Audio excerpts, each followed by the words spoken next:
नमस्कार मित्रांनो, ठरलं तर मग या मालिकेत येत्या भागात असं दाखवलं आहे की प्रतिमा ही सायलीच्या घरी आलेली असते तेव्हा तिथे कल्पना पण असते आणि तेव्हा कल्पना आणि प्रतिमा ह्या गप्पा मारत असतात आणि म्हणत असतात की मला सायलीचं डोहाळ जेवण खूप कौतुक मोठं आणि छान करायचं आहे, मला तिचं खूप कौतुक करायचं आहे असं कल्पना ही आपल्या प्रतिमाला म्हणत असते आणि सगळ्या गोष्टी सांगत असते। तेवढ्यात सायली ही तिथं असते, गोलूला घेऊन उभी असते आणि ह्यांच्या ह्याच गप्पा चाललेल्या असतात की आपण सायलीचे खूप हाऊसमौस करू, सगळं बनवू, सगळं तिच्यासाठी करू, तिला जे आवडतं आहे त्या सगळ्या गोष्टी आपण तिच्यासाठी करू आणि असं सगळं त्यांचं बोलणं चाललेलं असतं। सायलीला काहीतरी काम लागतं म्हणून सायली वरती जाते आणि गोलूला खाली ठेवते। गोलू हा दरवाजात जातो आणि दरवाजात त्याचं बोट असतं आणि तेवढ्यात वरून सायली बघते आणि म्हणते गोलू, आणि तेवढ्यात तिथं अस्मिता पण आलेली असते।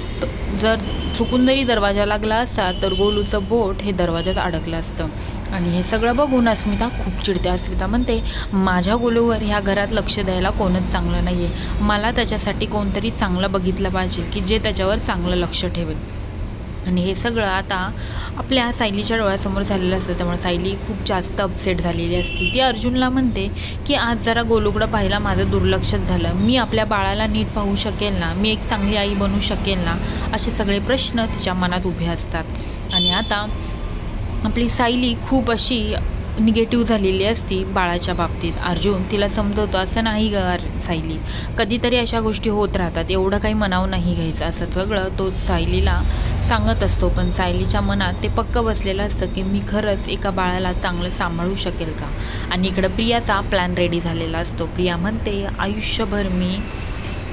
आयुष्यभर मी तन्वी म्हणून चांगली राहिली असते, पण तेही सुख सायलीला बघवलं नाही, मी तिला सोडणार नाही, मी तिला जिवंतपणे मरण यातना काय असतात त्या मी तिला दाखवून देईल आणि असंच मी करणार, मीही तिला सुखात जगून देणार नाही।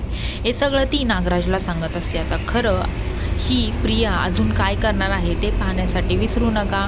ठरलं तर मग आणि आजच आपल्या चॅनलला सबस्क्राईब करा। धन्यवाद हा व्हिडिओ शेवटपर्यंत बघितल्याबद्दल।